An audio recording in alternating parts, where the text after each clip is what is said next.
Hello everyone, welcome back again. तो standard 6 mathematics में जो हमने लेसन स्टार्ट किया है दैट इज अलजेब्रा। तो इसके ऊपर इसके पहले हमने 2 वीडियोस बनाए हैं। अगर आपने वो वीडियो मिस किए हैं जिसमें हमने ये देखा था कि पावर जो अलजेब्रा ये है।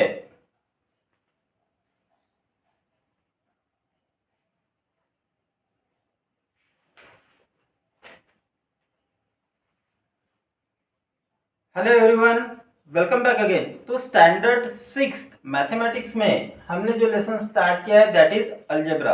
तो इसके ऊपर इसके पहले मैंने 2 वीडियोस बनाए हैं जिसमें हमने देखा था operations on literals and numbers. ठीक है, प्लस माइनस मल्टीप्लाई डिवीजन, ये जो बेसिक ऑपरेशंस है इसका यूज मतलब लिटरल्स और नंबर्स में इसको किस तरह से अप्लाई करना है उसके ऊपर एक्सरसाइज 7.1 भी हमने देखी थी।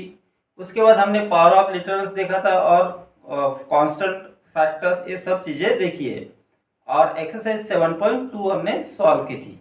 तो अगर आपने वो वीडियो मिस किए तो उसकी लिंक आपको इस वीडियो के डिस्क्रिप्शन में मिल जाएंगी। तो आज का हमारा टॉपिक है अलजेब्रिक एक्सप्रेशन। अब अलजेब्रिक एक्सप्रेशन क्या होता है, कांस्टेंट क्या होता है, इसमें वेरिएबल्स क्या होते हैं, कोएफिशिएंट्स क्या होते हैं और इन सब का यूज हम कैसे करेंगे एग्जाम्पल सॉल्व करने में, वो सभी हम देखने वाले हैं। उसके पहले बता दूं कि अगर आप मेरे चैनल पर नए हो तो चैनल को प्लीज़ सब्सक्राइब करो, बेल आइकन को प्रेस करो, वीडियो अच्छा लगे तो लाइक करो और अपने फ्रेंड्स के साथ शेयर करो। तो चलो स्टार्ट करते हैं आज का टॉपिक। अब अलजेब्रिक एक्सप्रेशन क्या होता है? डेफिनेशन है a collection of constant and literals, literals यानी जो लेटर्स है ए से लेकर जेड तक के, connected by one or more sign of operations like plus, minus, multiply and division is called an algebraic expression. अब constant and literal, constant मतलब जो नंबर्स है 1 से लेकर के आगे के नंबर्स, तो ये नंबर्स और लिटरल्स ए टू जेड, ये जो लिटरल्स है तो इनका जो कॉम्बिनेशन होता है जिनको हम ऐड करते हैं, कनेक्ट करते हैं प्लस और माइनस से, तो उसको हम कहते हैं अलजेब्रिक एक्सप्रेशन। जैसे 5x लिया तो 5x एक अलजेब्रिक एक्सप्रेशन है क्योंकि इसमें नंबर है और लिटरल है, लेकिन इसमें ऑपरेशन दिखता नहीं, प्लस माइनस मल्टीप्लाई डिवीजन दिखता नहीं। एक्चुअली 5x का मतलब होता है 5 मल्टीप्लाई x, तो देखो मल्टीप्लाई साइन आ गया है ना। एक और लेते हैं जैसे 3x स्क्वायर प्लस 7 है। अब इसमें भी देखो वेरिएबल है और कांस्टेंट नंबर है, ठीक है, मतलब लिटरल है और नंबर है, तो ये भी अलजेब्रिक एक्सप्रेशन हो गया। कुछ और एग्जांपल लेते हैं जैसे 7x प्लस 4y। अब किसी में एक लिटरल आ सकता है, किसी में एक से ज्यादा लिटरल हो सकते हैं, so this is also an algebraic expression. अब जैसे एक और एग्जांपल लिया है x square minus 5x plus 6। अब इसमें देखो लिटरल x है और यहाँ पे नंबर्स भी आए हैं और इनको कनेक्ट किया है प्लस और माइनस साइन से, और 5x में मल्टीप्लाई साइन भी है, या तो चारों साइन एक साथ आ सकते हैं या एक साइन आ सकता है या 2 साइन आ सकते हैं, ठीक है। अब इसमें अगर आप देखो तो ये जो x हो गया इसको हम कहेंगे वेरिएबल या फिर इसको कहते हैं लिटरल वेरिएबल, और जो नंबर आए इसमें तो ये -5 नंबर आ गया, ये 6 आ गया, तो दीज आर द कांस्टेंट।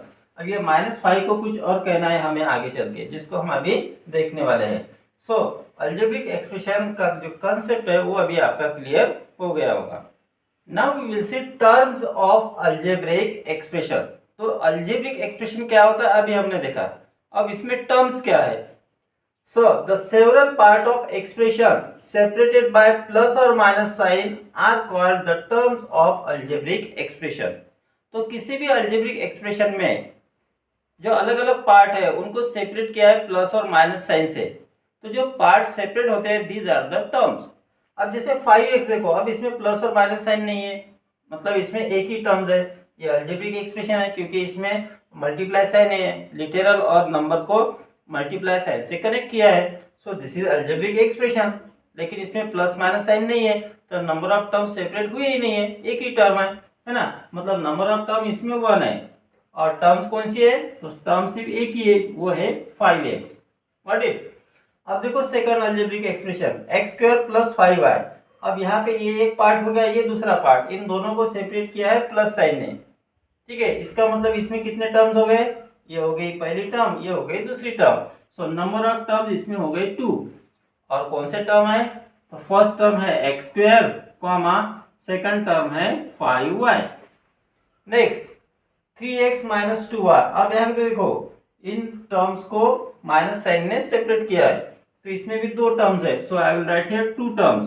पहली टर्म है 3x और जो सेकंड टर्म है वो है माइनस 2y। ये ध्यान में रखना है साइन को।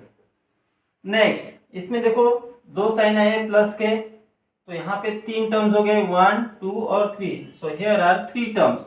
अब कौन से 3 टर्म्स है? पहली टर्म है x square comma second term है plus 12x comma third term है 7। ओके।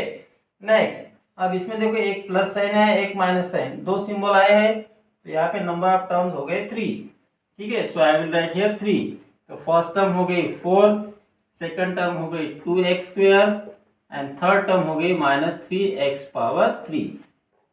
तो इसी तरह से किसी भी अलजेब्रिक एक्सप्रेशन में कितने टर्म्स है इस तरह से हम बता सकते हैं, और कौन कौन से टर्म्स है वो भी हमने अभी देखा है। Now we will see coefficient. अब कोएफिशिएंट्स क्या होता है? ठीक है, तो in a product of number and literal, जैसे एग्जांपल है 6xy, इसमें 6 नंबर है और xy लिटरल्स है, तो इनका यहाँ पे प्रोडक्ट है।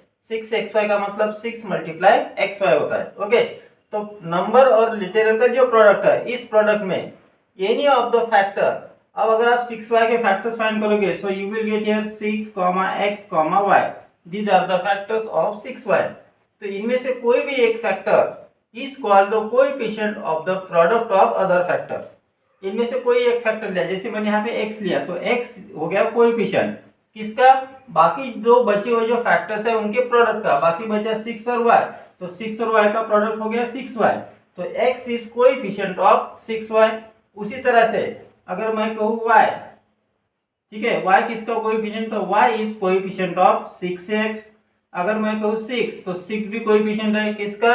बाकी बचे हुए जो फैक्टर्स है उनके प्रोडक्ट का, तो xy का, तो 6 इज कोएफिशिएंट ऑफ xy। ठीक है, यहाँ पे हमने वेरिएबल को भी कोएफिशिएंट का और नंबर को भी कोएफिशिएंट का। एक्चुअली कोएफिशिएंट दो तरीके से, जैसे यहाँ पे अगर आप 6 देखो तो ये हो गया न्यूमेरिकल कोएफिशिएंट। ठीक है, 6 is numerical coefficient of xy। 6 is numerical coefficient of xy। अगर आप यहाँ पे x देखो तो x हो गया literal coefficient, x is literal coefficient of 6y।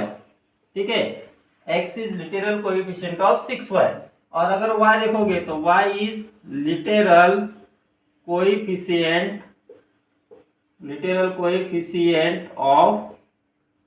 Coefficient of 6x। ठीक है, तो आप फिर से देखो 6xy में 6 is numerical coefficient of xy, x is numerical coefficient of 6y, y is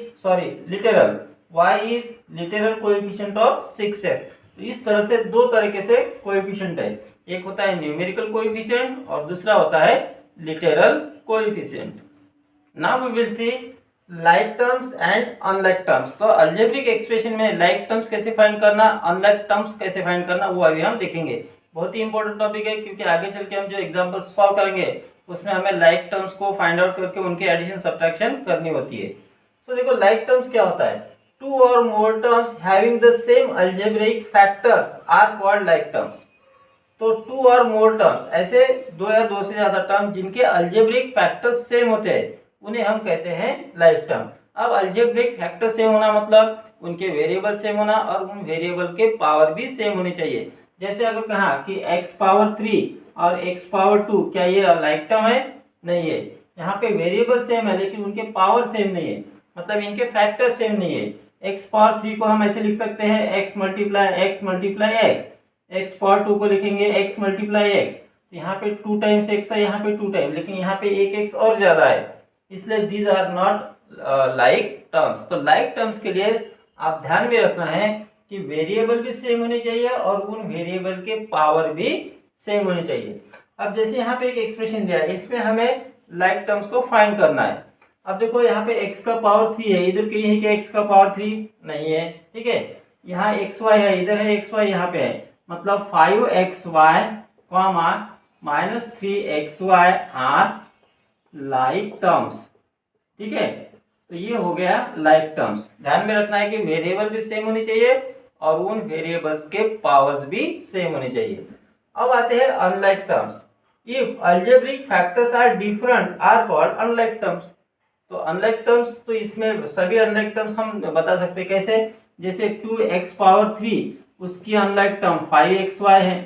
ठीक है, 5xy इसकी अनलाइक टर्म -8y है, -8y इसकी अनलाइक टर्म 2x⁻3 है। तो अनलाइक टर्म्स इसमें से हम बहुत सारे फाइंड कर सकते हैं, तो क्योंकि इनके अलजेब्रिक फैक्टर सेम नहीं है ना, ना इनके, अगर वेरिएबल देखो यहाँ पे x है लेकिन पावर 3 है, यहाँ पे 3 नहीं है, यहाँ पे y है, यहाँ पे y नहीं है। सो इस तरह से ये हो गए unlike terms. And now we will see how to find the value of algebraic expression. किसी भी अलजेब्रिक एक्सप्रेशन की वैल्यू फाइंड कैसे करना है, और वैल्यू फाइंड करना मतलब क्या करना है, तो इसमें जो वेरिएबल्स दिए हैं उन वेरिएबल की वैल्यूज हमें पुटअप करके उसको सॉल्व करना है।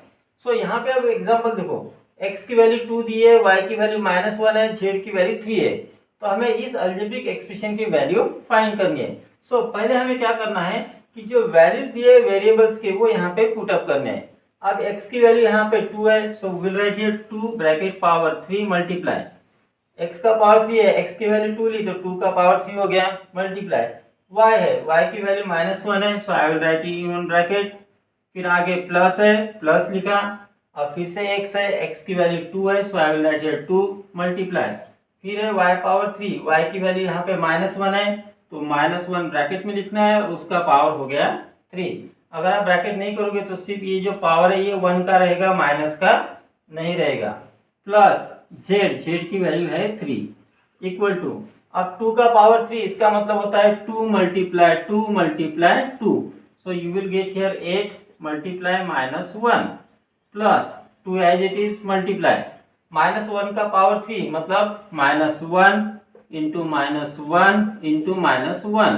अब 1 का पावर कितना भी लो तो उसका आंसर 1 ही आता है, लेकिन यहाँ पे निगेटिव साइन है। जब निगेटिव साइन का जो पावर है वो अगर ऑड होता है, निगेटिव नंबर का पावर अगर ऑड है तो उसका आंसर निगेटिव आएगा, और निगेटिव नंबर का पावर अगर इवन नंबर है तो उसका आंसर आएगा पॉजिटिव। ये आपको ध्यान में रखना है। ठीक है, तो -1 का पावर 3 है तो इसका आंसर आ गया -1 प्लस हो गया 3 इक्वल टू, अब इसकी मल्टीप्लिकेशन करेंगे, इसकी मल्टीप्लिकेशन करेंगे, 8 इंटू -8 हो गया -8, अब देखो +2 इंटू -1 हो गया -2 प्लस 3, अब -8 और -2 ये हो जाता है -10। देखो दोनों का जो सेम साइन होता है तो दोनों को ऐड करना है, दोनों का जो साइन है वो हमें लिखना है। सो माइनस हो गया 10 और ये हो गया +3। अब -10 + 3 अलग अलग साइन है, तो इसमें क्या करना है कि बड़े नंबर का साइन देना है, तो यहाँ पे माइनस साइन दिया और 10 में से 3 को सब्ट्रैक्ट करो तो ये आ गया 7।